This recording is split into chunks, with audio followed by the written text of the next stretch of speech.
So it goes without saying, but I'm gonna say it anyway. Do not do this at home. I've been on the road, I've been doing shows. Now we eating steak, remember sleeping on I the need floor. a lot of attention to do what I'm doing. Welcome everyone, thank you for tuning in. In the kitchen, hostile, trying to flip it out the stove. Rocking fake J's, praying that nobody know. Watching take my dog away was way too hard to stay composed. If I can see the light of day, all the blood on my clothes. I was tired every day. It only took me 42 minutes to make a drink on stream. Just 42. Die too young. 100 miles per hour, might crash cause a good die young. Yeah, the good die young. I don't like short hair, Nico. Bring back the long hair.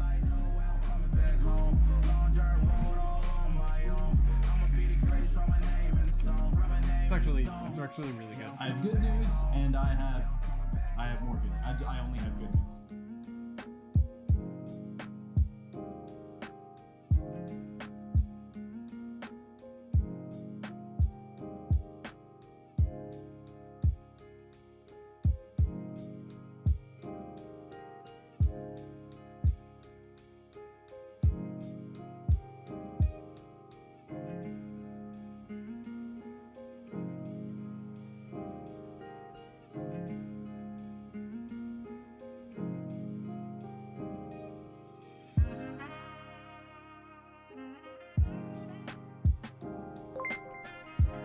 Wait a second.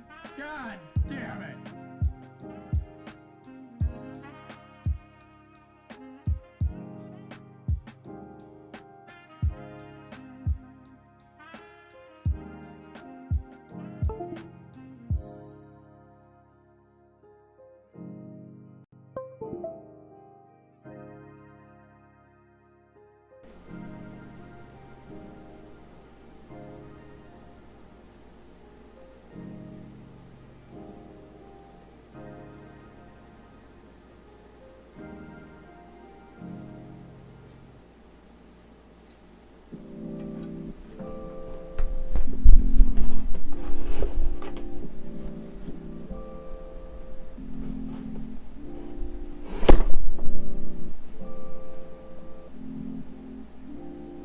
That's weird because the mic is working, so you guys can hear me, right?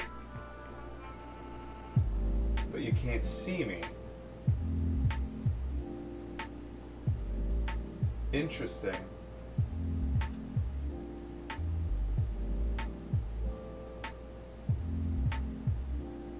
Yeah, it's bizarre. So my computer can register the ATEM as the microphone, but it's not registering it as the video input device that it normally does. There we go. Maybe now. Okay. Moment of truth. There we go. It's me. And yes, the rumors are true. The title of the live stream is true. I am turning 30 tomorrow. And my mic is so incredibly loud. Hold on. There we go. Maybe that'll be a little bit louder. A little bit louder. Okay, that's fine, I think. Okay. Sweet. Welcome, everyone. Thank you for tuning in. I appreciate it. And let me know if I'm being too loud. C. APM Mercado. Welcome. Thank you for tuning in. Stopper, welcome back. How's it going?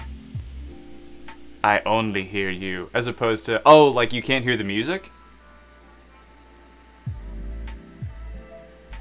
Can't help you with that. Sorry.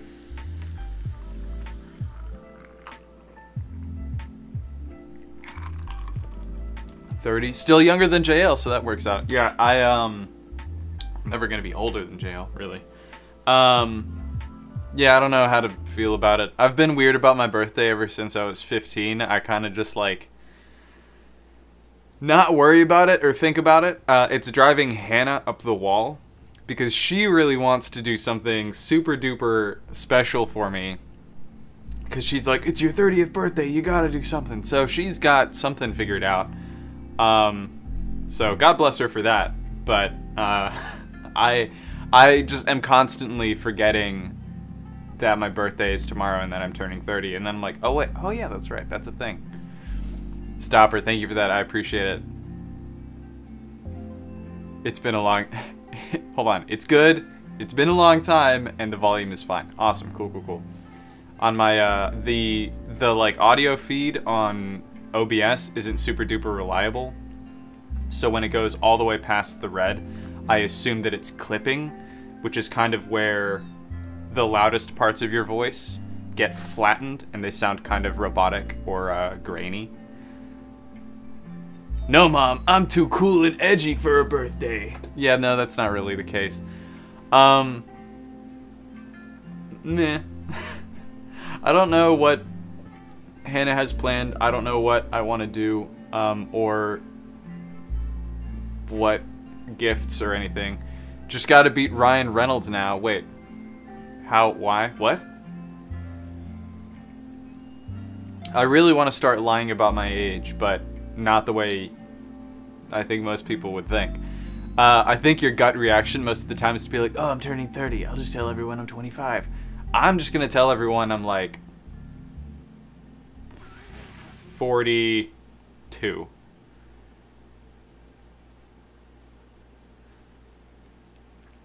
Looks-wise and age. Yeah, let me just get right on that. Let me just be more attractive than Ryan Reynolds. I'd settle for being half as successful, I think.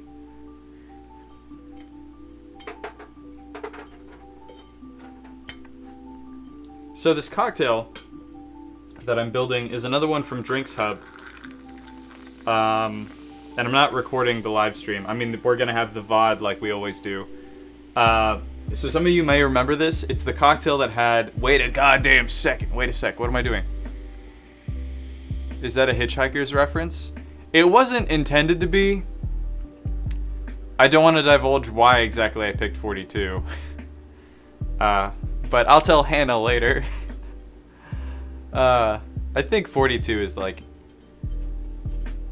reasonable-ish. Until I shave. I feel like with this, and I'm only doing this because of No Shave November. And by the way, yes, this is what it looks like when I don't do anything to it at all. I hate the way it looks, but I've done No Shave November. Oh, come on. Why is that one part so much thicker than everything else? Anyway, the reason I do No Shave November, or I've done it since I was 20, was 20? 19? I've done it since I was 19. Is because when I was 19 years old, I lost one of my friends to his struggle with testicular cancer. And that's kind of like the whole reason Movember became a thing, at least when I was younger, was to raise awareness for testicular cancer and encourage people to normalize, you know, checking yourself and stuff like that. Yes, do that, because now they're only looking at your birth year starting with 20 when IDing. Right. That is kind of nice that you don't have to look at people's IDs for nearly as long anymore.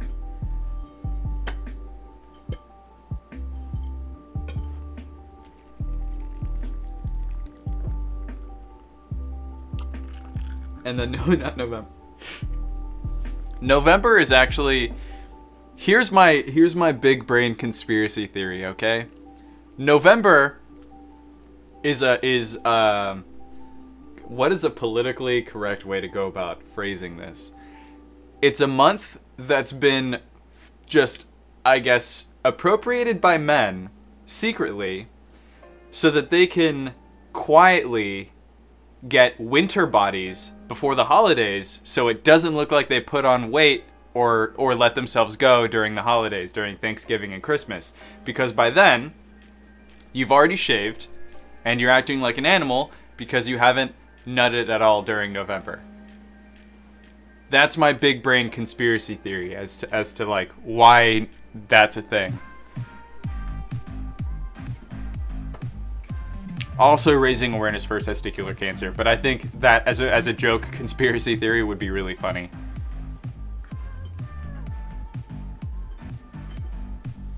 I don't understand the draw, like why bother doing No Nut November? Because I understand No Shave November because the results are obvious. It's a really good way to make yourself a billboard to raise awareness for things. But you can't raise awareness for something by not nutting unless you just tell people that you're participating, which is not super helpful. Thank you. Hey, follow. Professor Colby, welcome. Thank you for tuning in. Thank you for the follow on Twitch. I appreciate it. Want to try my... as in like your uncle's drink? Sure. What's in it? If I have the stuff to make it, I'll try and make it. But at some point, I do need to make this this cocktail. And to do that, I'm going to have to cut some pineapple. I've got this, but I don't think it's the core of a pineapple, so it hasn't been like cut up or anything just yet. I'm gonna need like a compression gate or something for this microphone because like the dynamic range of it is so intense. The quiet noises are incredibly quiet and the loud noises are incredibly loud.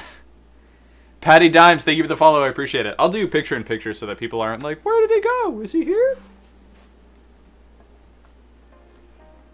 Oh yeah, there we go. I was like, wait, what? The green screen makes the picture-in-picture look funky sometimes, so I apologize for that in advance. Do I have my knife down here? Or...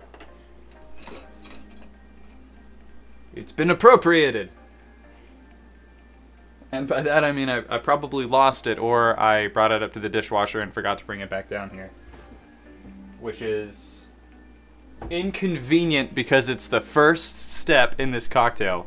I need to muddle the pineapple at the bottom of the cocktail. That's cool. I got this.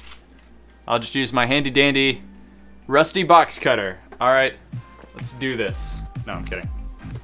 I am going to use this just to get rid of this plastic really quick.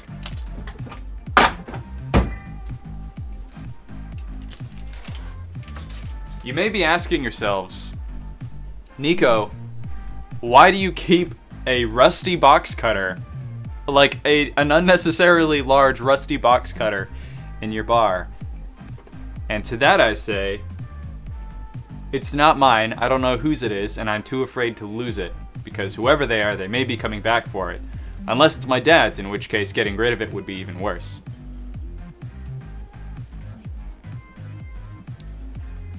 Uncle Simon. Oh, cool, cool.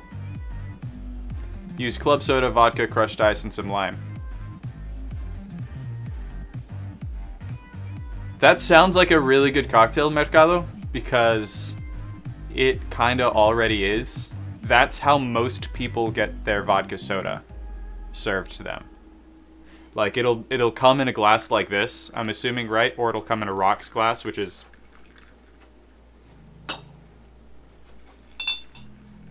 it's probably served in one of these, right? That's Coca-Cola. So, yeah, fill it with ice, serve the vodka, top with club soda. When I serve those, I would normally leave a lime wedge in case my guests wanted lime in it. But my secret, when I first started out, was that we had like a bottle of lime juice that we would fresh squeeze before the shift. So I would always add the vodka, and then I would like just like dash a little bit of the lime juice in there and then top it with the soda.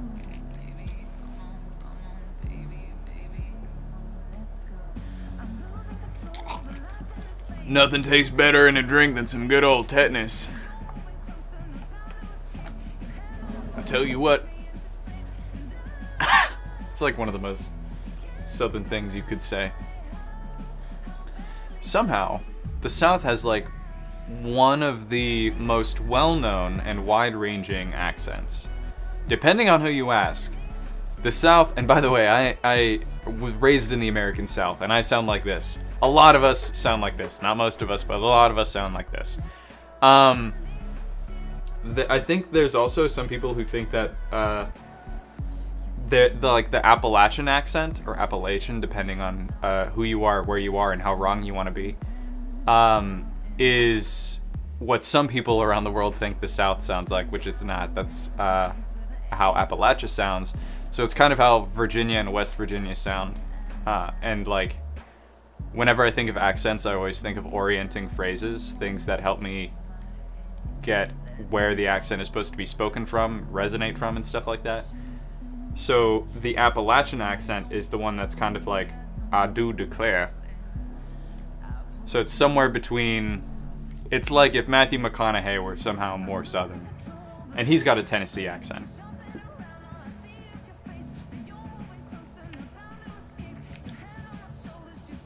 Club soda for 2 seconds, then vodka for 3, then...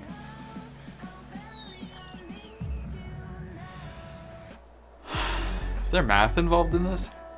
Club soda for 2 seconds, then vodka for 3 for 2 seconds?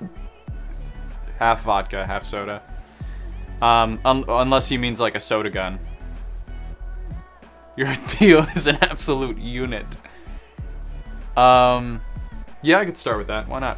What kind of glass does he use? Does he use a short, stocky one, like a rocks glass like this, or does he use a tall one, like a Collins glass, or a highball glass?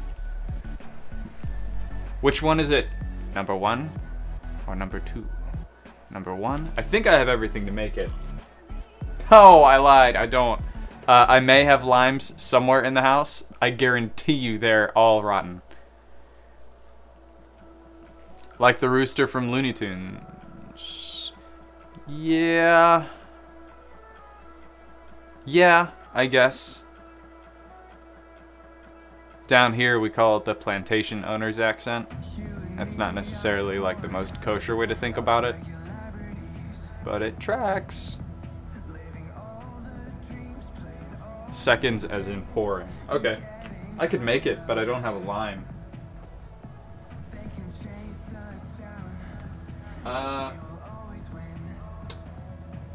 Well, I've got this because somebody, oh, it's green. It's lime juice. It's store-bought lime juice. I have this because someone bought it to make drinks here, not realizing that I don't like store-bought juices, like citrus juices, things that go bad so quickly, because they typically have preservatives and things in them that don't really mesh well with everything else in your cocktail. Ingredients: water, water, lime juice concentrate, lime oil, and then they have sulfur dioxide as a preservative, which makes sense. This might not actually be terrible.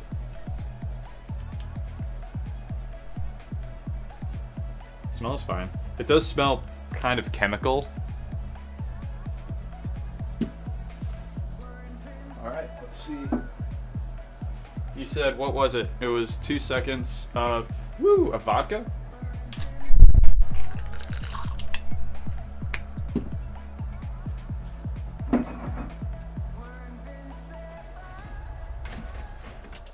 Here's why the 2 seconds of club soda doesn't make sense to me.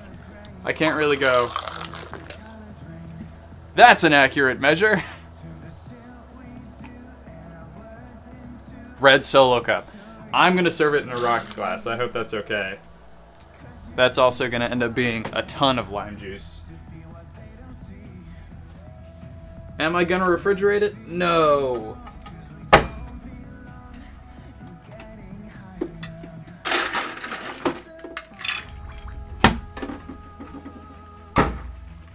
There we go.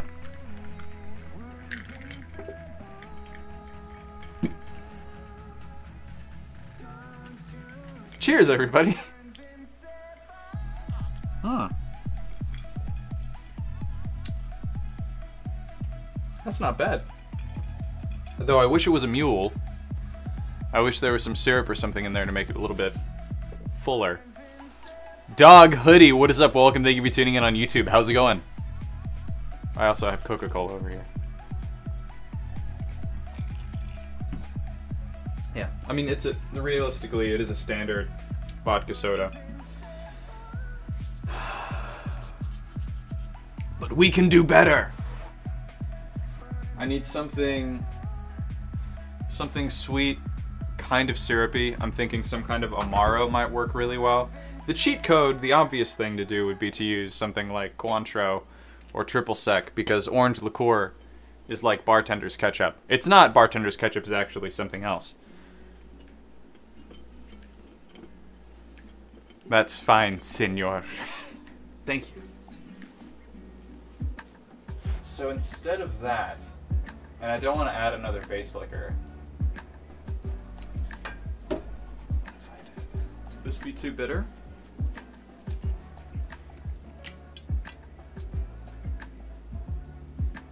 I hope you won't be offended that I'm modifying your Theo's drink.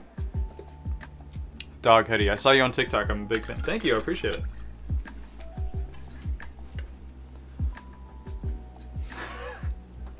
I drop things all the time, by the way, so you guys will see me drop something eventually. I've never come so close to dropping a glass bottle that was so full on a live stream. That's one of my favorite pieces of flair because it's so easy for me to repeat at this point. Alright, so what I've added is it's Aperol, which is a bittersweet Amaro, which is an Italian liqueur. This one specifically uses a lot of like meat from the orange, so it's sweeter than something like Campari.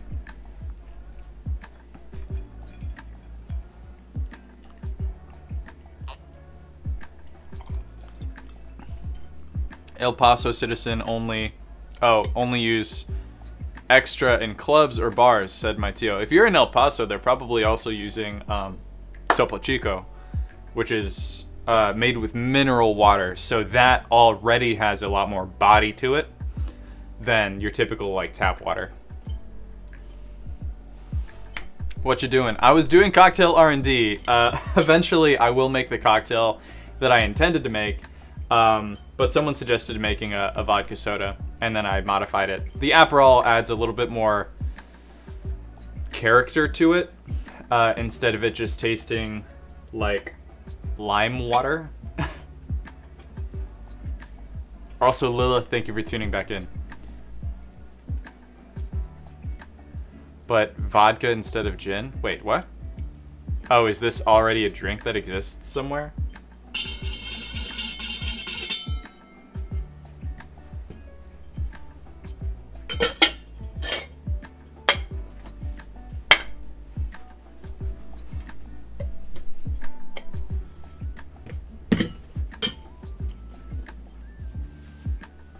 Flair is largely two things. Alright. The real answer to this is throwing things and catching things. The smart-ass answer to this is juggling and stacking. I found out I turned 21 at the end. What do you mean you found out you turned 21 at the end of the month? I'm not one to talk because I once thought that my birthday was 2 months older than it actually was. And when I say I once thought, technically I did only think this once for 15 years. See, I drop things. It happens. My hair is a bird.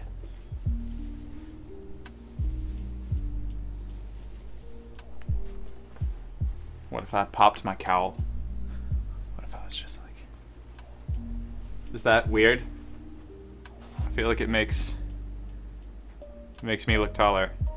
Fear me, I am long neck. God damn it. Bubonic plague. What is up? Welcome as always. Thank you for tuning in. Thank you for the new follow on Twitch. I appreciate it. I reasonably, if this were actually a 2-second pour, there would only be half an ounce of alcohol in there. There's more than that, clearly. 2 seconds, or 2 count pour. When bartenders count, we're not actually counting seconds. We're counting a specific rhythm.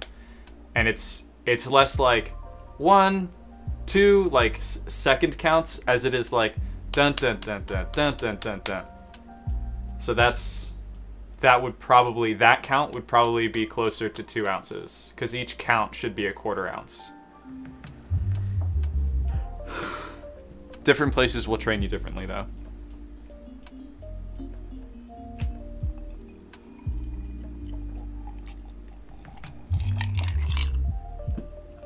Oh, okay. Alright, before I can make the main cocktail for tonight, I do need to go upstairs and grab a knife. So I will be right back. Since we have some new people here, we'll play the intro again when I come back. But until then, I'll leave you with the chat screen. So pull up a chair. Everyone talk amongst yourselves. It should take like less than 2 minutes. Nicholas Masari, welcome. Thank you for tuning in on YouTube. I appreciate it. Sorry you're coming in like right at the beginning of a short break, but I will be right back. The knife face.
So it goes without saying, but I'm gonna say it anyway, do not do this at home. I've been on the road, I've been doing shows. Now we eating steak, remember sleeping on the floor. I need a lot of attention to do what I'm doing. Welcome everyone, thank you for tuning in. In the kitchen, hostile, trying to flip it out the stove. Rocking fake J's, praying that nobody know. Watch him take my dog away, it was way too hard to stay composed. If I can see the light of day, I Crazy to me that I made that. It only took me 42 minutes to make a drink on stream. Just 42.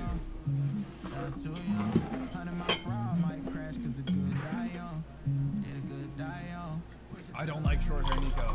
Bring back the long hair.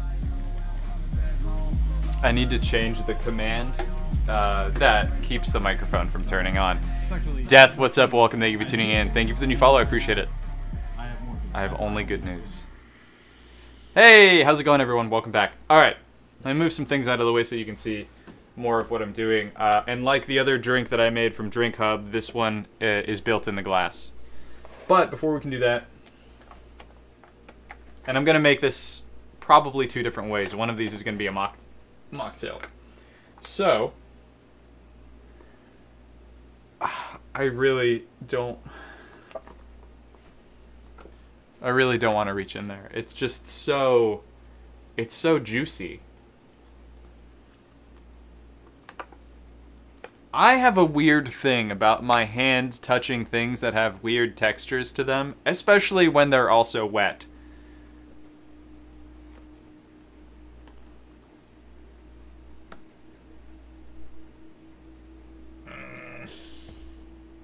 Look at that. So juicy. You look like sorry, hold on.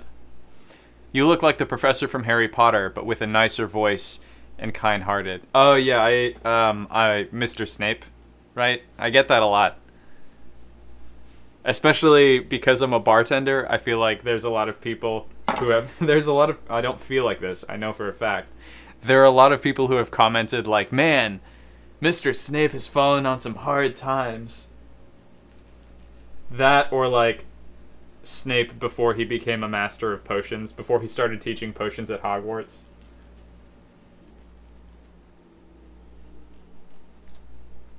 Come on. There we are. Whoop. You son of...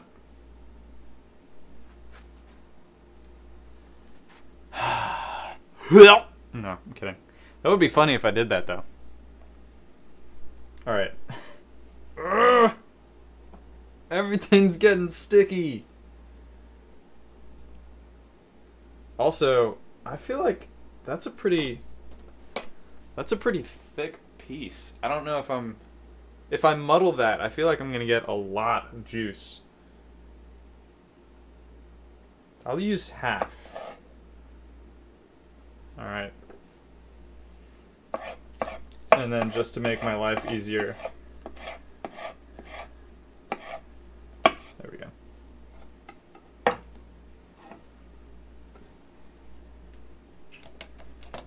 Just put all of this to the side.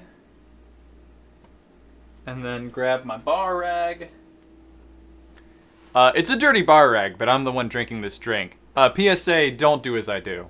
Not all of... Listen to what I say. Don't do as I do. You don't have to do as I say either. But if I'm gonna do something that I think is negligent or foolish, I'll let you guys know.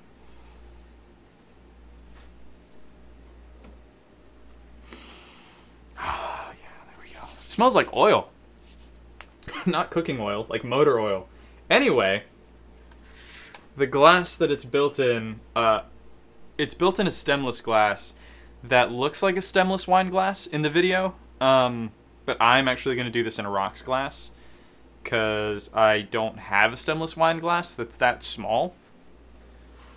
And I believe their glass is actually meant to mimic the look of a stemless wine glass, but is actually supposed to be treated like a rocks glass. So...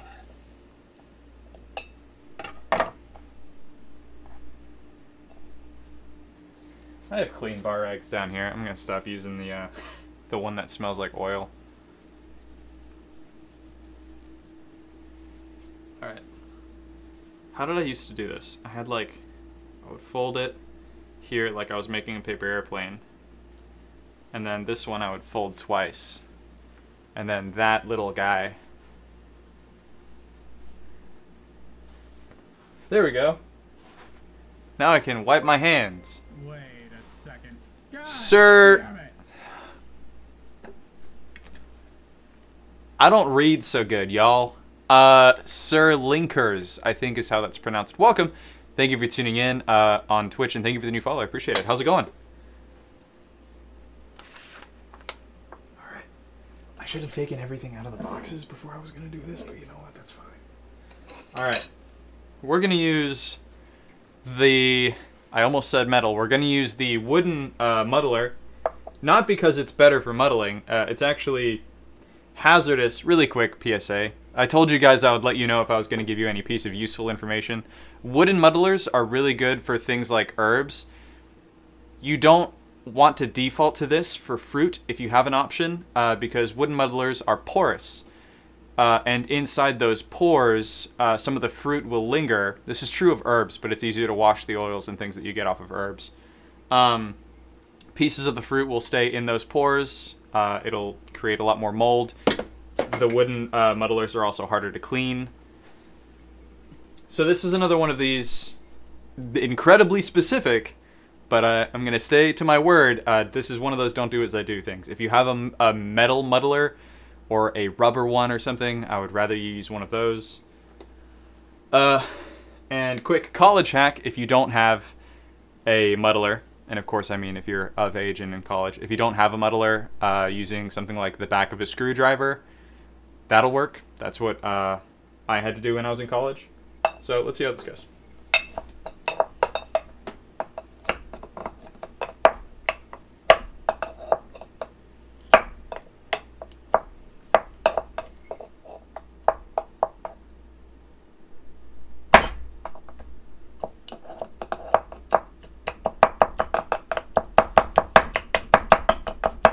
I'm glad you guys can't see my face while I'm doing this. Also, I'm glad nobody clipped me doing that with the muddler. Terrell would have a field day.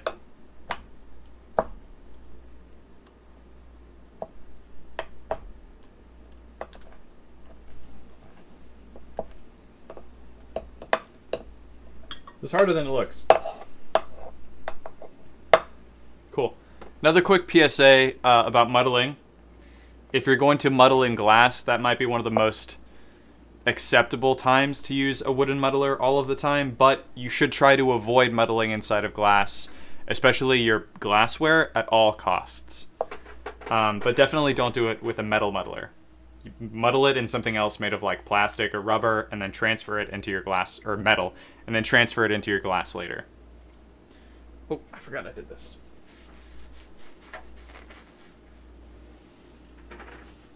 Yeah, there's definitely some pineapple still in there. So, this is tricky because in the video, they don't tell you how much of each thing is actually in the cocktail. They just say muddle pineapple, Red Bull, 7-Up, and then top with red wine. No measurements. And not only are there no measurements, but in the original video, they say Red Bull, and then I'll show you what a can of Red Bull looks like if you've never seen one, which is virtually impossible, but not actually impossible.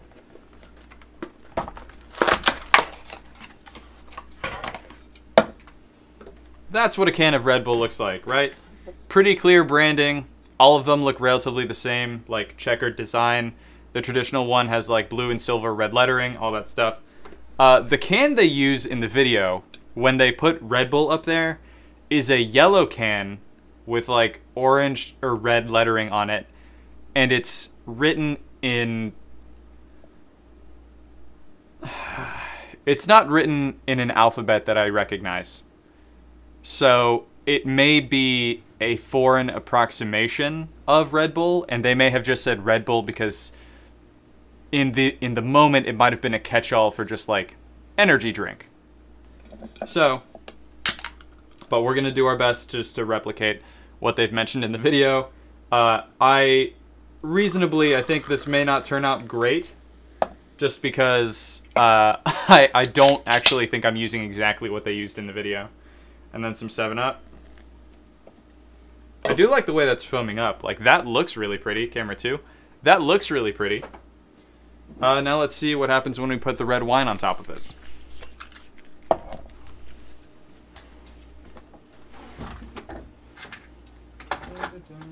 Oh, don't tell me.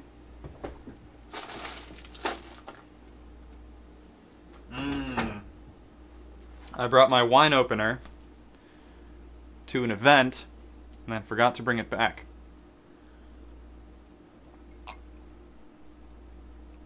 Could have been a different flavor of Red Bull. Very true. Actually, yeah, it could have been that.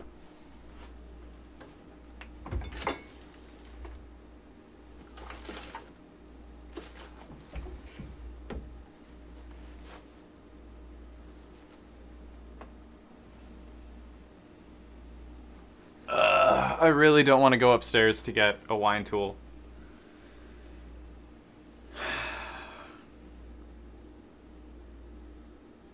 Wait a second. I have so many tools down here. Hold on.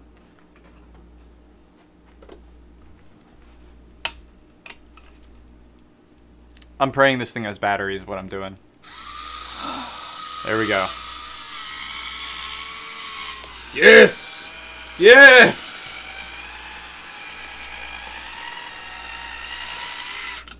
Sweet. That was a gift from my granddad. I finally got to use it on stream. Thank you, Keith. Appreciate it.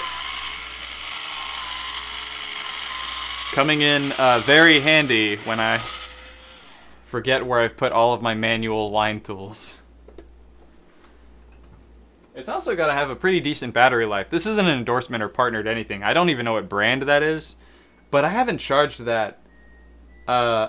You know, I'm not going to mention how long I haven't charged it because there is a tiny chance that my grandfather hasn't seen this or will see it. So, all right, let's see how this float goes. I don't think it's going to work that well. I'm going to ease it in.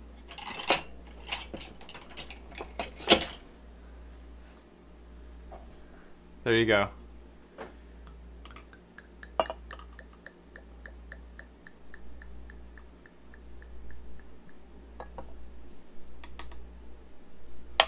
There we go.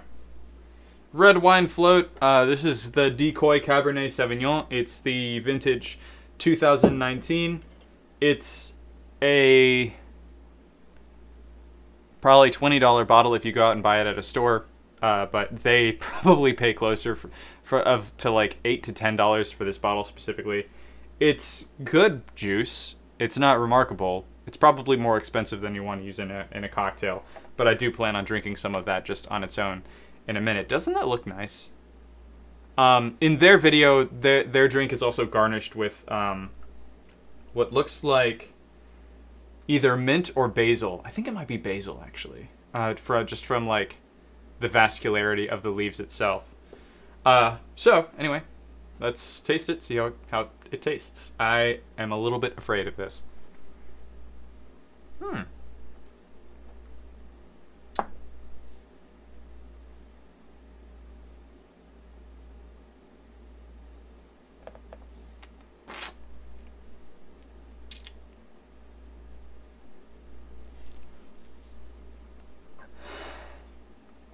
I thought it was going to taste awful, for the record, because I was pretty sure I was making it wrong. But the Red Bull is doing most of the work in the cocktail. Before I get distracted, by the way, it's actually good. And I'm surprised, pleasantly surprised. It's good. It has less to do with how I made it and more to do with probably whoever designed the drink knows more about these things than I do. The Red Bull is the thing that's carrying the drink. It seems like all of the other ingredients... or rather, not all of the other ingredients, are doing something to modify the nature of the flavor of the Red Bull. So the 7-Up, which is, if you don't have 7-Up wherever you are in the world, it's a lemon lime soda, so it's very similar to Sprite, maybe a little bit sweeter.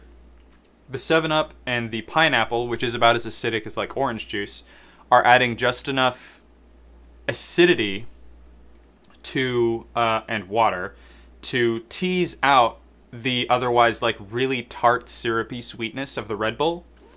And then the red wine on top also, it's preventing the Red Bull from hitting your nose first so that that's all that you taste and smell. And it's giving it some really nice spice notes. And that might just be because I'm using like decent wine. But the drink actually, it works, surprisingly. I'm still going to make a mocktail version of this, but I'm surprised that this works. I thought I was going to have to add like elderflower liqueur or something, or Cointreau or something like that. Tiny Hope, what's up? Hello, happy early birthday. Thank you, I appreciate it. Bubonic plague. It could have been a different flavor Red Bull. Yeah, I read that one already. Sorry. The Red Bull you mentioned might have the non-carbonated Red Bull from Thailand. Probably why the can was different. Oh. I didn't even realize that non-carbonated Red Bull was a thing. Who is that? You want to taste something for me? Sure. Ladies and gentlemen, it's just John Luke. It's just me. John Cena has actually been here the entire time. Yep. There's always two people on this camera. Always. John Cena is actually just wearing green and staying right behind me on the green screen. It's a very elaborate green screen prank. It's good. Yeah, I didn't think it would be. That is not my cocktail, and that's not why I didn't think it would be good. I wasn't sure I was working with the right recipe and the right ingredients, but the ones I found work. So that's muddled pineapple, Red Bull, 7-Up, and then a red wine float on top. It's good, isn't it? It's got a lot of... Hey Lilith, long time no see. It's got a lot of different things going for it. Yeah, the Red Bull now is just kind of like a really pleasant plum note to me. Actually, it reminds me of this. This is peach flavored, not plum. Smell that. Wow, that's good. Isn't it kind of similar to that? These are glycerin-based bitters. So now I have to figure out how I would make a mocktail version of this. And it's actually cool because the pineapple chunks float up to the top, so it kind of gives you the impression that the ice never melts. The ice has melted, and it's better with a little bit of dilution.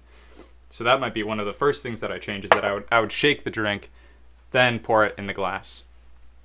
Just John Luke! Hi, bud. Coming down to say happy birthday. because I'm gonna be asleep. Oh, okay. I was like, it's not my birthday yet. Yeah, not for another 4 hours, but yeah, I'm gonna be asleep because I got work early as fuck tomorrow. But yeah, give me a hug. Cool. All right, I'll see you. I'll probably still see you tomorrow at some point. Cool. I don't know where I'll be or what I'm doing, but I'm pretty sure Hannah has like plans for me to just hang out with people. Yeah. Okay. Cool. Later, bro. Have a good Later. Bye, guys. Animated Mellow. What's up? Welcome. Thank you for tuning in, showing up in chat. Would using pineapple juice have the same effect taste-wise? It depends. If you used fresh pineapple juice, then probably. The pineapple here isn't really adding very much texture because none of those solids are actually getting in on my palate at all. I'm not having to chew my drink. I wouldn't use like canned pineapple juice or store-bought pineapple juice because those things tend to have preservatives and things inside of them, and they can be a little bit inconsistent if you don't like remember to shake them before you use them and all of this other nonsense. Muddling pineapple is actually probably the most effective way to make sure you get all of the pineapple flavor in the drink. So yeah, you could, it's possible, but you would have to pay a lot more attention to like those small details, like is it from concentrate? Is it natural? Is it fresh? Are there any preservatives? Did I shake it before I put it in the drink? You have to keep track of all of that stuff. Another swap that you could do if you're the kind of person who doesn't like pineapples, because those exist, you could use orange juice. Orange juice has the same pH as pineapple juice, and sometimes mixologists will use those interchangeably. Not without telling you, I wouldn't like make you a pina colada with just orange juice instead of pineapple. But for example, a painkiller uses both. But you could sort of change those ratios relatively easily. Is it fine if you strain the pineapple with the ice? Yeah, probably. The solids, the texture of the pineapple isn't in the drink at all. It does visually, it's cool to look at, but I'm not getting any of those like fibers on my palate.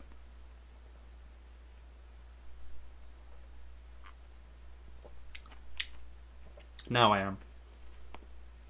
I would say you should use pineapple. Because these little chunks too, once you finish, if I was going to shake this cocktail, I would wipe my mouth so that I stop licking my mustache.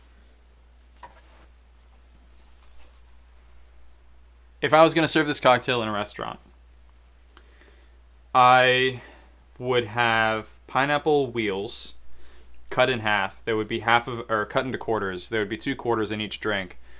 And you would muddle the quarter pineapple. You would muddle the quarter pineapple in the bottom of your glass with a plastic or wooden muddler.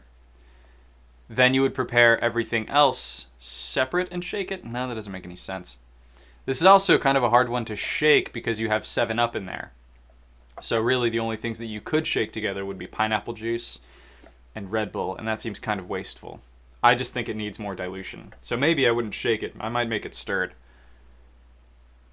Zillium900, what's up? Welcome. Thank you for tuning in on YouTube. How's it going? Happy birthday for tomorrow. It's the 23rd here, so I guess it already is. Oh, sick. Cool. Are you, not specifically, but are you like Greenwich Mean Time, where I think it's probably 1 in the morning? Also, what's the future like?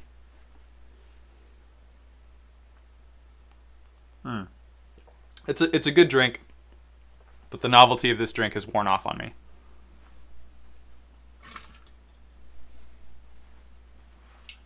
If you want to punch that drink up a little bit, because it's sort of a cousin to like a sangria in the way that it's put together. If you wanted to punch it up, I would recommend that you add a liquor. Adding something like rum could potentially work. The easiest thing to work with would be vodka because you already have a lot of like really heavy flavors trying to cooperate well together in there. And then if you were going to make a mocktail out of it, I think I'm going to use pomegranate juice. I've actually never had pomegranate juice. Yeah. I would use this, or I might use a tart cherry juice. New Zealand. Oh, well, I actually don't know New Zealand time zones. Is that then 4 in the morning? I think? Or wait, no, hold on.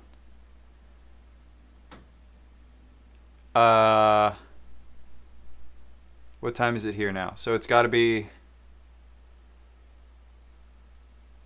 7 in the morning? 7 or 8 in the morning. It's 2 p.m. All right, y'all. I'm not good at geography. Okay? And I never said I was. I'm excited. My family is actually coming here. They're staying in this house for New Year's, which is also my grandmother's birthday. There's like about 15 of us that'll be here. So I'm looking forward to ripping drinks and getting my family lubricated. That doesn't sound better. That sounds immeasurably worse. Cheryl Marie, what is up? Welcome. Thank you for tuning in, showing up in chat. On YouTube, I appreciate it. All right, let's make the mocktail version of this thing. Oh, God. Oh, God. I just... Textures, man. I don't like... In my mouth? That's not going to sound right. You know what? In for a penny, in for a pound. In my mouth, I like the texture of pineapples. In my hands, though, I hate it. Some things should be handled with a fork. Not even with a glove. Just a fork or with chopsticks. Oh, God. Ah!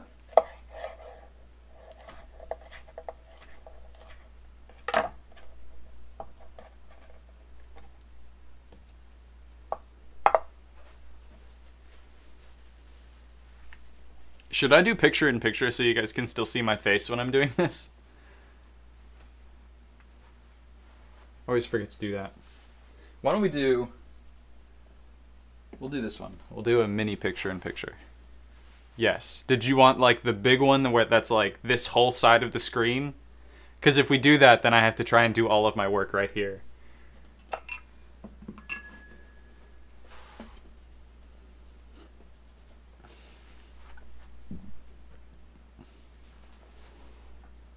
Cool, cool. Oh,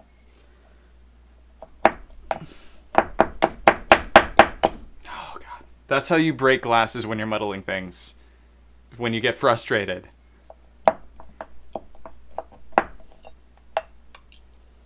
Is it weird that I'm excited to shave? That's going to be my birthday gift to myself.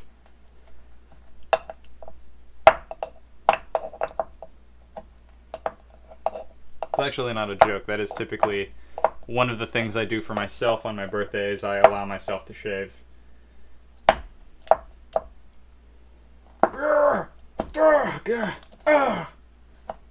Pineapple needs to be just a little bit softer. There's lots of ways you can do that if you're having the same problem at home. You can wait for it to warm up. That's the easiest thing to do. Or you can just let it age. You can just leave it out. Let it get soft naturally. Like me. Anyway, what cocktail is the one you're making now? This is actually a mocktail based on a cocktail that we saw made on TikTok.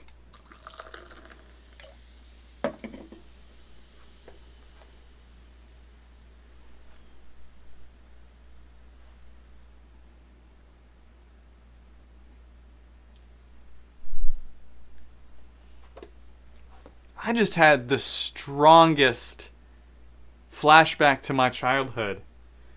Without the wine on there, this is going to need context, or this is going to sound really weird. When I was a kid, and I don't know who thought this was a good idea as an invention, but when I was a kid, we had scented markers, which would make sense if they were scented like flowers and trees, or like dirt, but our scented markers smelled like food. This reminded me that that was part of my childhood. I had not thought about that at all in the last long time. I like to pretend that my age makes me uncomfortable. I haven't thought of that in the last 40 years. Who's lying?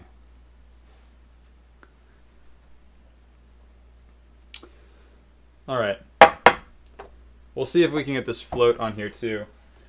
Oh god. I wish the button for the picture-in-picture were a lot closer. Or if there was a macro so that you could like double tap one of the commands to just do that automatically. Alright. I don't think this is gonna work. Oh god! Yeah, no luck. That's super unfortunate. That didn't work out. It still looks interesting. Get out of here! Just kidding. Alright, I wasn't looking forward to the first one, and I was pleasantly surprised. I am less looking forward to this one. Oh, God. It still smells pleasant. It smells like something I would want my candles to smell like. Huh. Yeah. Actually, yeah. That works.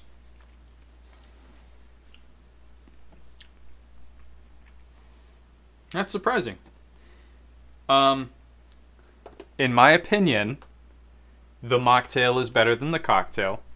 So you don't actually need the red wine to make this. Tech360 Gamer, what's up? Thank you for tuning in on YouTube. How's it going? I think I answered your question earlier, but I don't know if I said hi.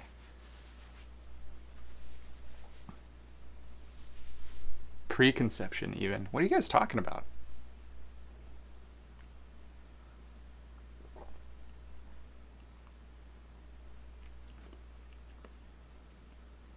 You know what, though? I'm not going to finish this. So it's one of those things.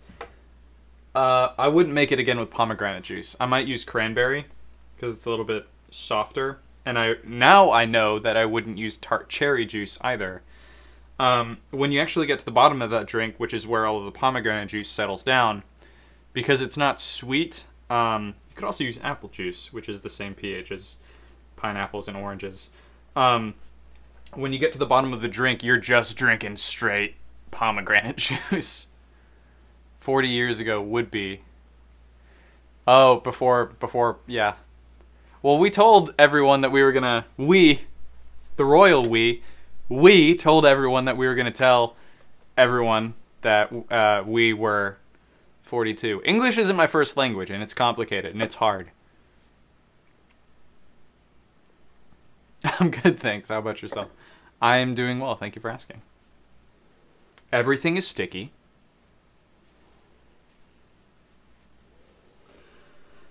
Oh, man. Alright, that's one part of cocktail R&D that I wanted down. Alright, now I feel confident about recording that in a video. My nightmare, I record a series of videos. By the way, if you haven't checked out our YouTube, you should use the YouTube command in chat. We have a series of videos where I've started making drinks that we see on TikTok, especially ones that have some interesting facet to them. This one, we really wanted to see whether, one, if I could make the drink and if it would taste good even if I wasn't using the same things they're using in the video and without any measurements. And the second thing is it better as a mocktail or a cocktail? Because the biggest gripe we got in the comments was that the red wine felt excessive and unnecessary. Actually, you know what? That'd be a really good riff on a New York sour. And the only thing you would need to do would be add egg whites and whiskey. Anyway, that's a conversation for another time. And maybe I'll incorporate that into the YouTube video in the future. But my nightmare is that when I come in here to record for the YouTube videos, which I don't live stream the recordings for those anymore, I'm going to end up wasting a bunch of time making the drink and then going, oh, yeah, that's terrible.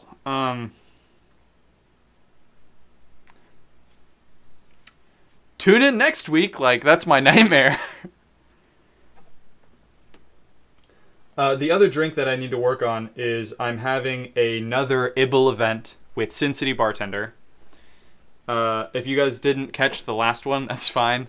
Ibble is a social media content sharing app, kind of the way that TikTok is. In style, it's very similar to TikTok and Reels and Shorts and all that nonsense. 60-second videos, swipe up and down. The difference is that on Ibble, you can, once you're on a video, you can swipe left and right to see all of the responses to that video.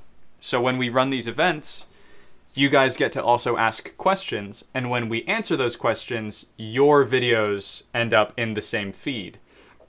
You also don't have to be on camera. You can submit an audio question, and it'll just play the audio of your question.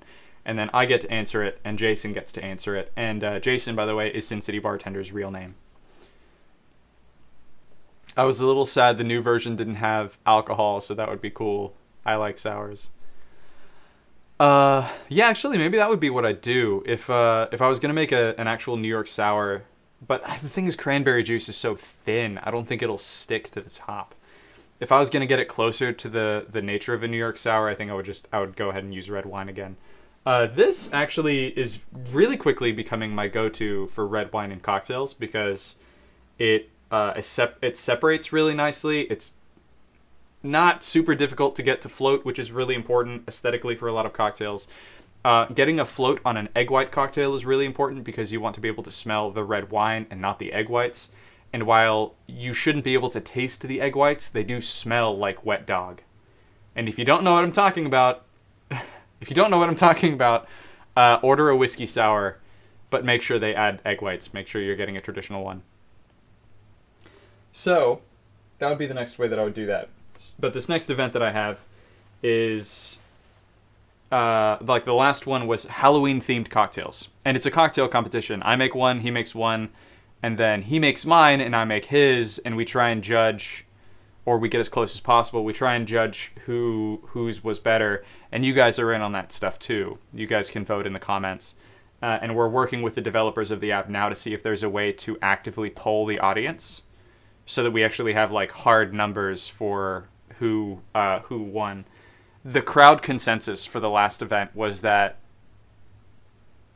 I don't want to declare an official winner.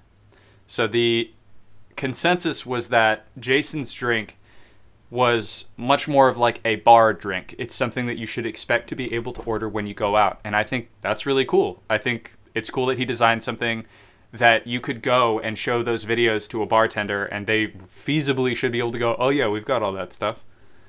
Mine was not that. Mine was a drink specifically made for the competition. It's not one that I would easily repeat again. I would have to make like plans a week in advance to try and make that cocktail again. So I'm going to try and make this next one more simple. But this next theme that we're working on is the NFL. And specifically, we're making cocktails centered around our teams. So I'm making one for the Carolina Panthers. I'll see if I can incorporate Cam Newton in there somewhere. I don't know how. And I love Cam. He's great. I just, in general, I think I'm more of a fan of Luke Kuechly as a person because I've met him. And then Jason is going to be doing one for the Raiders, I think, even though technically his team is the Browns because he's from Cleveland. But he lives in Las Vegas, so when you have a name like Sin City Bartender, it's kind of weird to make a cocktail centered around the Cleveland Browns. So he's doing the Raiders, I'm doing the Panthers. I'm kind of in a hard spot because the last cocktail that I made was the Halloween-themed one was like a black cocktail with like charred white marshmallow garnish. And the colors for the Panthers are black, white, and blue. So I'm not really sure how to communicate the nature of the team in the cocktail or the nature of the city instead of just making a cocktail that happens to be blue and white or blue and black. Blue is easy too. Blue curacao is typically used for blue things in cocktails, but I don't want to just default to that because it's easy. I'm wondering. Also, each of our cocktails, they're supposed to have a shtick to them. There's supposed to be something that's just a little bit advanced. So in my first which I wouldn't say is necessarily a little bit advanced, more advanced than I thought. In the first cocktail that I made a spiced charcoal sweet cold foam. And I should have known by the name. It's not a thing you can buy. It's not a thing that exists. I didn't invent it. I just took a regular recipe for sweet cream, added pumpkin pie spices, and then added charcoal to make it black. And actually, Jason's looked better than mine when he made his version of my drink. So that was my shtick the first time. Jason's was that he torched his rosemary garnish. This time, I don't know what I'm going to do. I don't want to just do a layered drink because that seems cheap. And it feels like it would be redundant and repetitive of what I've already done. It'd be cool if I could somehow pull off like a side-by-side, like a Neapolitan-style drink. But there would have to be some measure of separation. I feel like I would need cream on one side, and then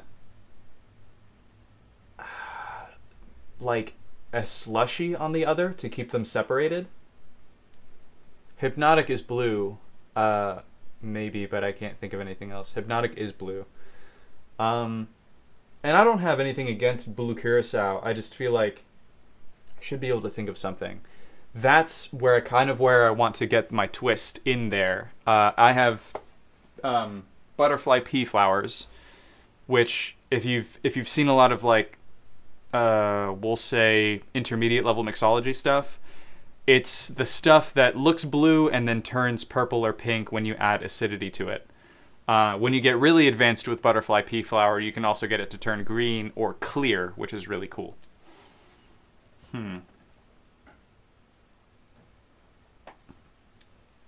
Also, I don't want to make another drink that's similar in spirit, no pun intended, to the first drink I made, which was mezcal based. Maybe should I use... I'll go out and get something like Muddy River or some sort of North Carolina based spirit. Or I'll get Conniption, which is a Navy strength gin. Yeah, I'm liking the idea of the side-by-side more and more. But then, because I've got activated charcoal, and I know he doesn't have activated charcoal. He used black food coloring the last time we did this. And I want to make sure that he can make it, and it's not going to take him like 30 minutes to run around his bar grabbing all the stuff he needs.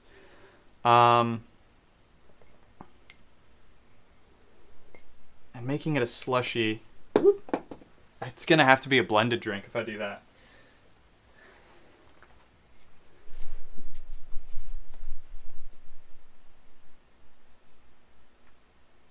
The other thing too is, how do I garnish it? I'm thinking, whereas my first drink was very rich because it was like creamy and had all of these baking spice flavors in it, this one I want to be more like crisp and refreshing. So I may make a blended drink. Something with coconut cream. Actually, the simplest thing to do may be to make one drink and then blend it in two batches. So blend it once with blue curacao and then blend it again with charcoal, and then pour them side by side from two separate shakers so that they wouldn't be shakers. You would pour them from two different blending vessels, and then they should line up. They should. I don't know if they will.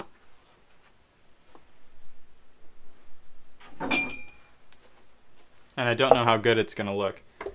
So, I wonder one thing you can do, this knife fits pretty snugly right here. So one thing I can do is I can pour it so that it slides along the side of the knife, and that'll create at least a nice divide on this side where the knife is in contact with the side of the glass. And then as I'm pouring it, I'll just pull the knife out. That's one thing that I can do to make sure I get the clearest distinction. But I also kind of want to make sure that the drink isn't just going to go and just mix in with itself and become dark blue. Cubixed, what's up, man? Welcome back. How's it going? Hey, thank you for the resub. I appreciate it. Subbing for 5 months. 5 months, 3 months? 3 months. Okay, cool. So, grats on the platinum sub badge on Twitch. Grats. That's a good way. Yeah, but I feel like I know that I tend to ask a lot of myself when I'm designing tailored drinks, which is what this is, rather than service drinks or menu drinks. And Jason is more than capable of doing that stuff. But I don't want to, like, unnecessarily raise the bar. As competitive as I want to be, I don't want to just, needlessly be like, oh yeah, we're going to light this on fire and shake this with one hand and stir this with one hand. And, the drinks are going to be hard enough.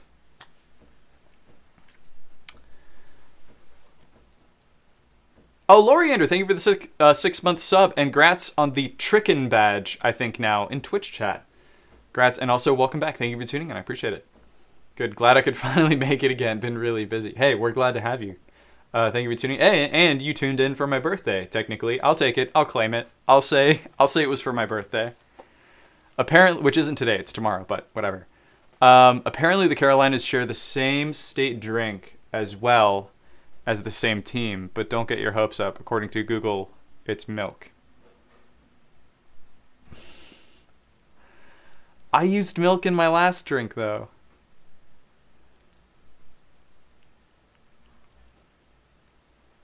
Happy birthday, same as my brother. Also, ironically, I'm not super comfortable using milk in cocktails. I can use cream liqueur, but I don't normally like using milk unless I have like a long time to do some research and development to make, which is what I had to do for the Halloween themed cocktail. I need that extra time to make sure that I have everything in place to make sure the milk doesn't curdle and that it's stable and it doesn't sour when you drink it, all of that other stuff.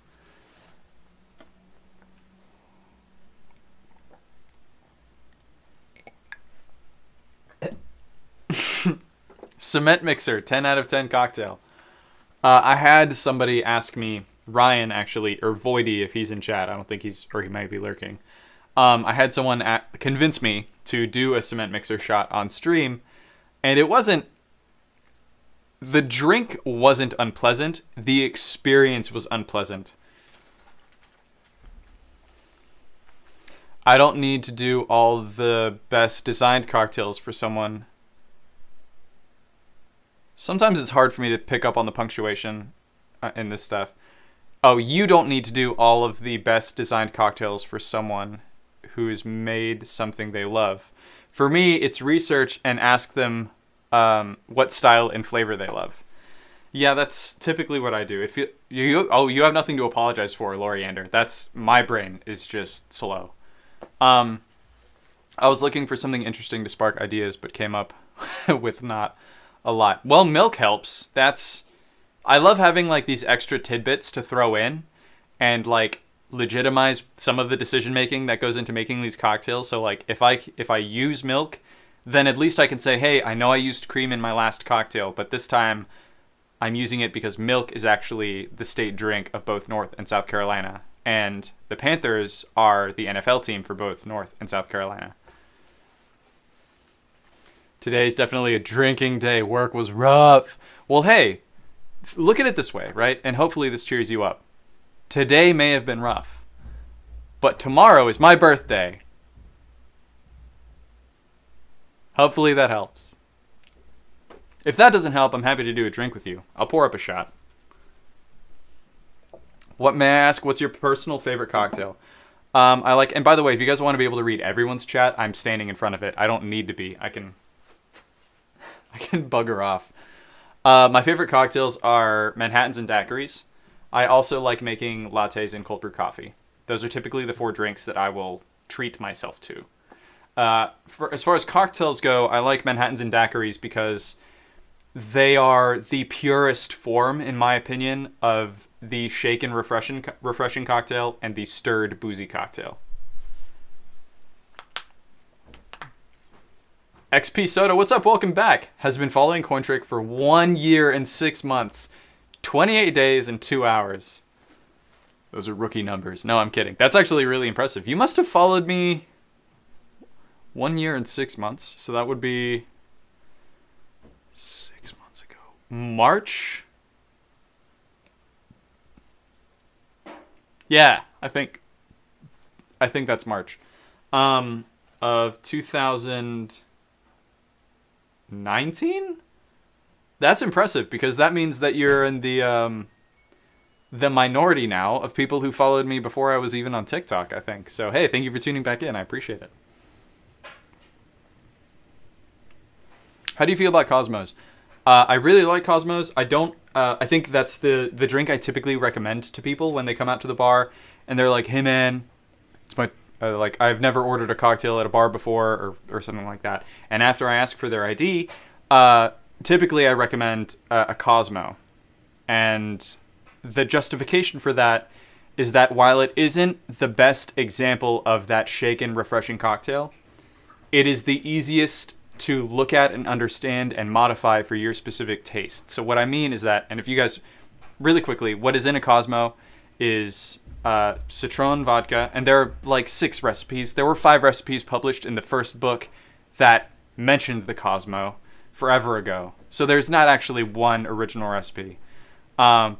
Just that, some housekeeping really quick so that some mixologist snob isn't like, actually, did you know the original Cosmo had raspberry syrup?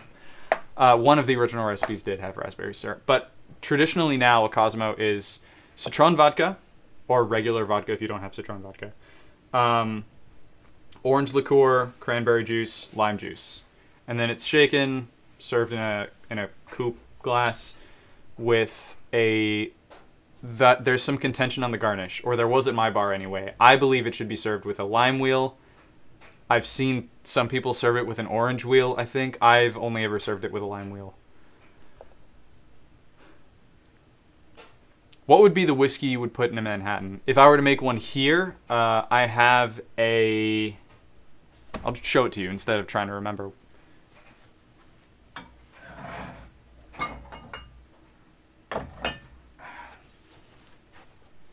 This guy.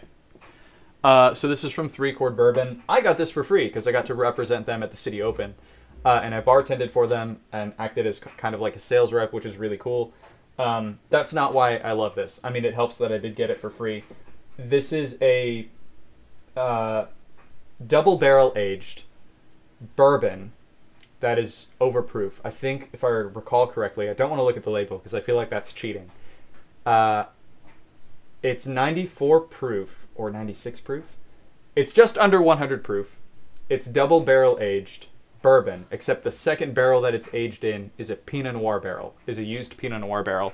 So it has some of those like spiced red wine notes that do help kick up a lot more flavor in your Manhattans. But if I didn't have this specifically, typically I prefer rye whiskeys, and I would go for something like Michter's.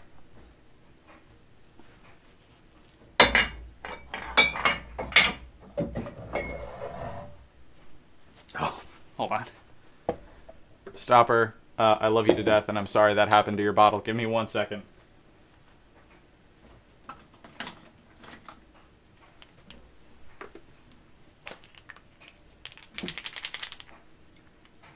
That's a wine bottle. S-T. Yep, that's a T. My penmanship is terrible, but hopefully that's a little bit more legible. And that's the date that he made the donation for the bottle. And hold on, I'm not crazy. I know I have this back here for this specifically. Yeah. Just a clear coat.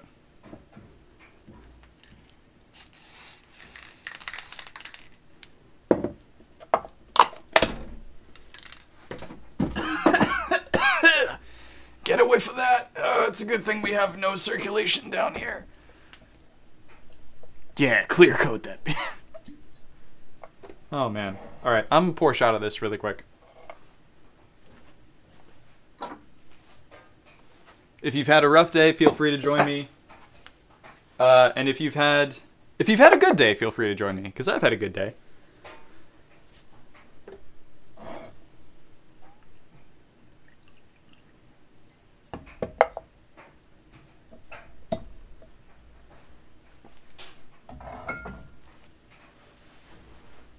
Cool, cool. I did get excited. That shaky noise gets me going. Oh, I can't not do that now when I shake things. The only exception is Rosalie's baby bottle, because if I do that, then the whole bottle turns into foam. But anyway, cheers, guys. Raise them if you got them. You don't have to have a glass, and if you do have a glass, you don't have to have alcohol in it. But thank you all for tuning in, sticking around, and making this possible. Cheers.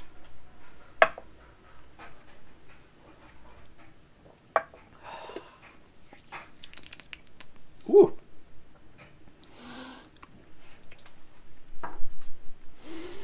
Tastes like college, but like in a good way. Jack Daniels tastes like college in a bad way.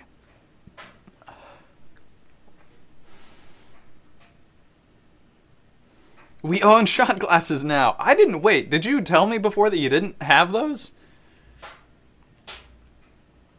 Thank you for investing your time for. Oh, of course.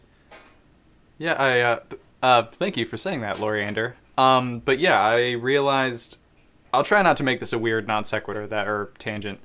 I realized a while ago that if I was going to keep doing this, it needed to be about more than just like accumulating a following and stuff like that. So I didn't do any soul searching or whatever you want to call it, but I did decide that I needed to be doing this for the right reasons. And so that means trying to teach you guys. Sometimes that means I teach you what not to do by fucking up on camera. But I'm willing to live with that. It's always going to be worth it if I can enrich your experience somehow. And not here. I mean, I like when you go out to drink at bars or whatever. Or if you're making drinks at home. Yeah, they're Dragon Ball Z ones, though. Even better! I try to keep my stuff as brand agnostic as possible, which was hard for me because I had accumulated so much stuff from being in the industry. So that's why my glassware that I use for my cocktails have largely been bought like directly from a distributor or something, instead of things that get branded. There's one exception. My favorite Nick and Nora glasses. Oh my god. Oh, it's almost... you probably can't see it. I don't know if this camera's going to be able to pick it up. But these actually came in a gift package from Blue Coat Gin, which we don't have in North Carolina, unfortunately. Otherwise, it would stay on my bar. It's a really good gin. I'll see if you guys can see this. I might be able to get it to bounce off the light just right.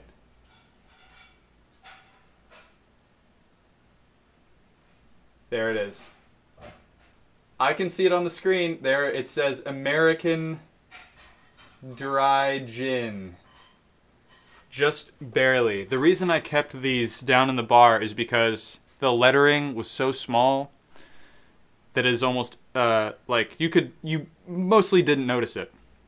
And now it's been through dish so many times that it's slowly begun chipping away. It would feel rude for me to just go in there and go and try and scratch it away. But I kind of like that these are really nice, sturdy Nick and Nora glasses that are relatively brand agnostic.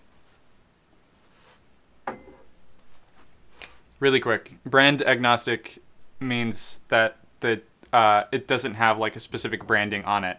That's really important in content creation because like if I decide that I'm going to make a Manhattan and I reach back here and I grab a coupe glass that says, Smirnoff on the front of it, and then I use a 3-quart bourbon in that Manhattan. That's kind of hard for me to get around because I need to be able to take photos of drinks and share this stuff on social media. Just adds a little bit of confusion. Keeps you open for sponsors. True.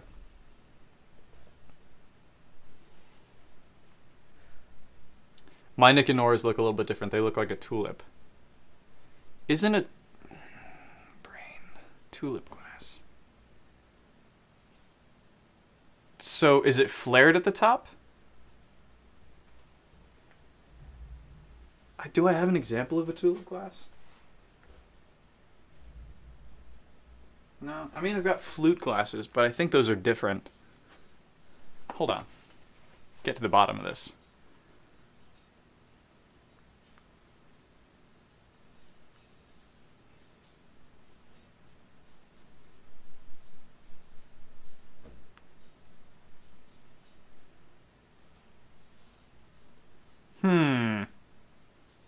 Okay. Well, let me look this up really quick.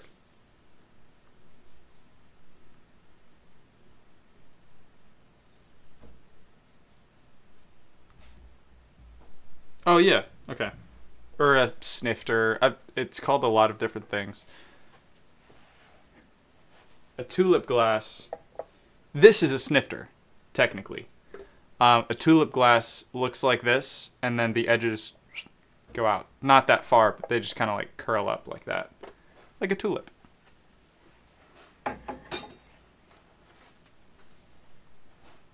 The only example of those I think we have in this house are like in like huge like crystal wine glasses. So I don't want to grab one of those right now.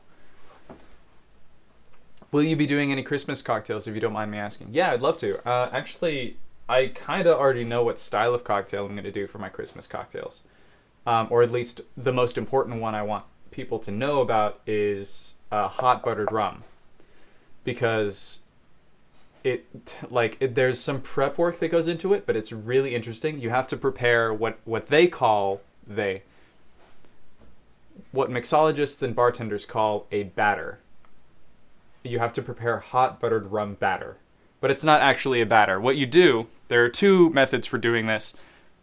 There's a really complicated one that's like super duper old. You don't need to do that anymore. You can get vanilla ice cream, and then you add spices to it and stuff like that. You add spices, and there's something else you add to the ice cream that I can't remember currently.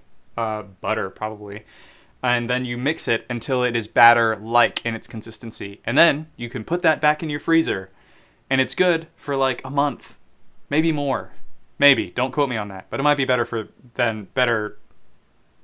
might be good for over a month.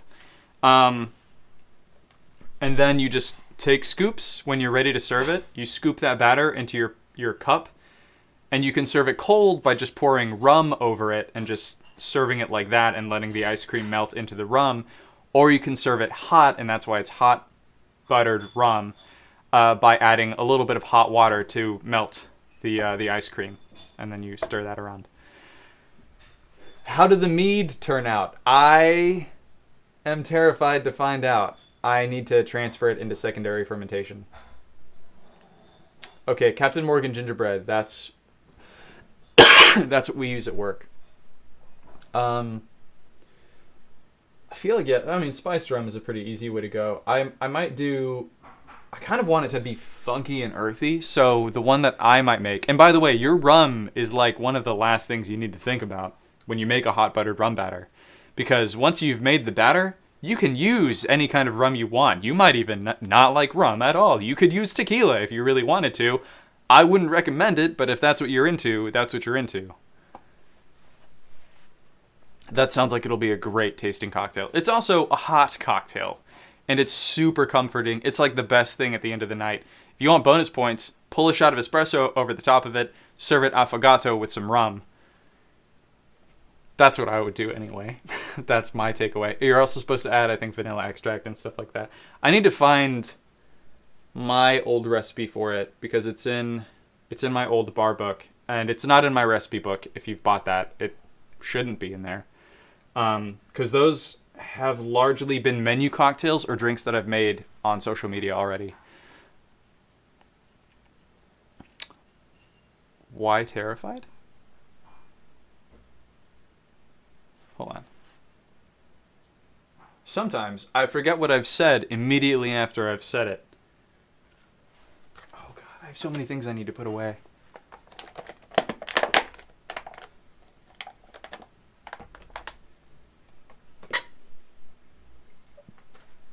Sit this here. That's my dirty mat, by the way, if anyone's wondering.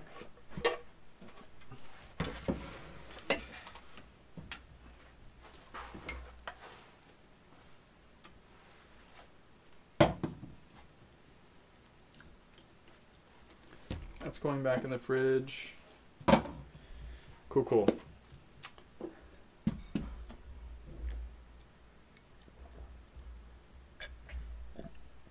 Oh shit, the mead. Oh, sorry. Paylex was taken. Hopefully I'm pronouncing that right. Thank you for tuning in, showing up in chat. I appreciate it. How's it going? You said you were terrified to transfer it. No, I'm terrified to taste it. I just don't have the time to transfer it because I don't live here anymore. I live in a different house, which is where my gaming setup is. If you guys have seen those live streams. I'm terrified to taste it because it's probably been exposed to the open air. Like, most likely. And, like, honey is naturally antimicrobial and all of that stuff, but I just feel like it's probably been skunked. But you know what? I should transfer it. Maybe I'll skip secondary. The main, well, not the main reason. One of the main reasons that you would do a secondary fermentation is to clarify your mead somewhat. You can tell when a mead hasn't undergone secondary fermentation if it's still hazy in the bottle. How long has it been? 2 or 3 months?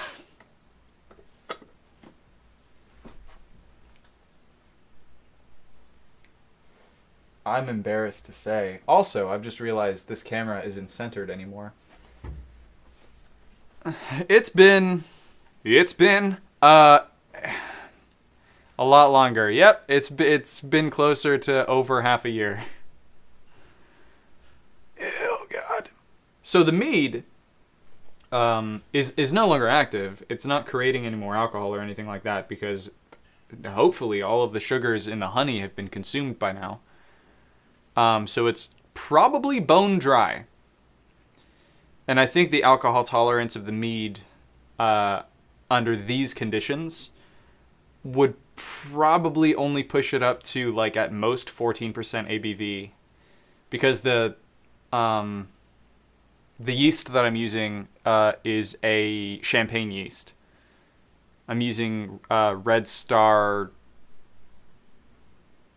Hold on, because I have more. There we go. Now you can see with me.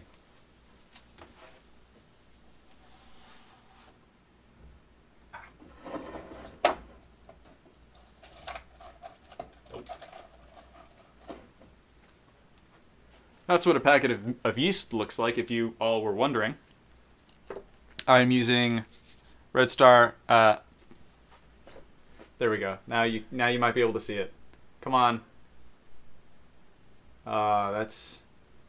Yeah, white font on yellow background. Cool. It's Premier Blanc. Or Premier Blanc. Premier. Yeah, Blanc. Blanc.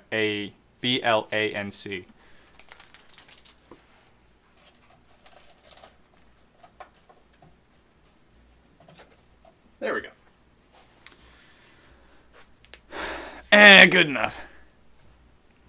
That'll be some strong mead. That's the best kind.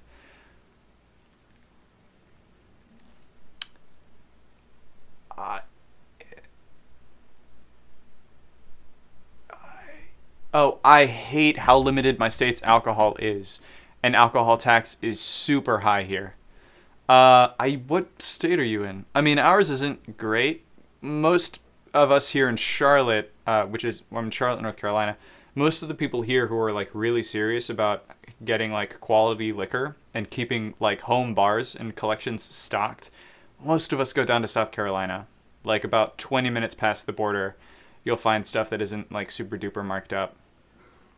Most people will tell you go to Frugal McDougal, or which is the name of the store. Look it up. I'm not making that up. Or Southern Wine and Spirits, and those two are good, but they intentionally leave their stuff at North Carolina prices because they know people are crossing the border expecting to pay less. So they get their sales on that. But if you drive a little bit further, like a few more minutes, that's why I said 20 minutes, you'll find stores like Elite who will sell you really cool stuff for a little bit less than you will find at North Carolina. But when you do something like this, it does end up saving you lots of money over time. And they have a larger selection down there too because it's not state controlled. I was surprised you can't order alcohol from Amazon from the USA, right? As I can in the UK. I didn't know you could order alcohol from Amazon in the UK. There are certain kinds of alcohol that we can order here for transport and delivery. We can order wine and beer currently. But we can't order any liquors. There are some gray areas, like for example, Cardamaro feasibly can be ordered and delivered here in North Carolina because even though it is an Amaro, which is an Italian liqueur, it qualifies as a kind of wine because of how it's made. And because it doesn't undergo distillation. It only undergoes fermentation. So it can be sold as wine. I think. I don't know. Google it. What was the other thing I was going to say?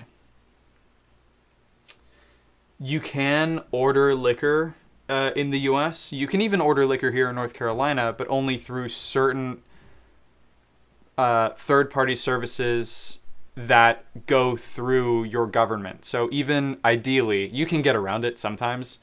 I don't feel comfortable divulging how exactly to do that on a live stream.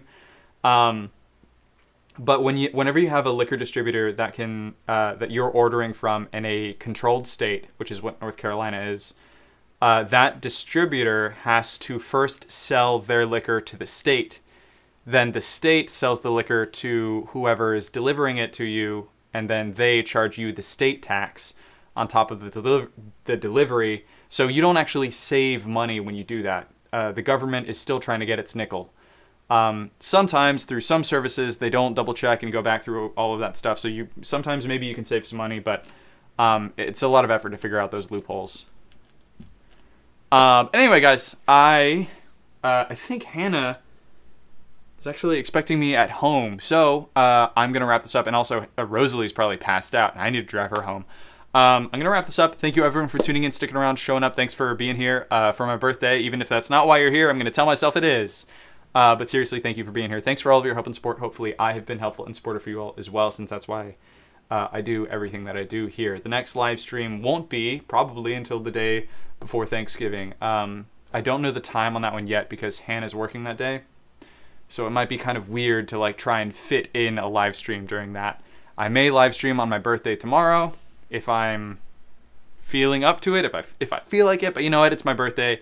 I might do that. I might go out drinking. I might go to a theme park. I might stay in and just curl up in bed, catch up on sleep. I don't know what I'm going to do tomorrow. We'll see. We'll see what happens on my first day being 30 years old. But thanks again for being here, guys. Hopefully I see you all in the next live stream. Until then, take care of yourselves. I'll see you all later. Good night, everybody.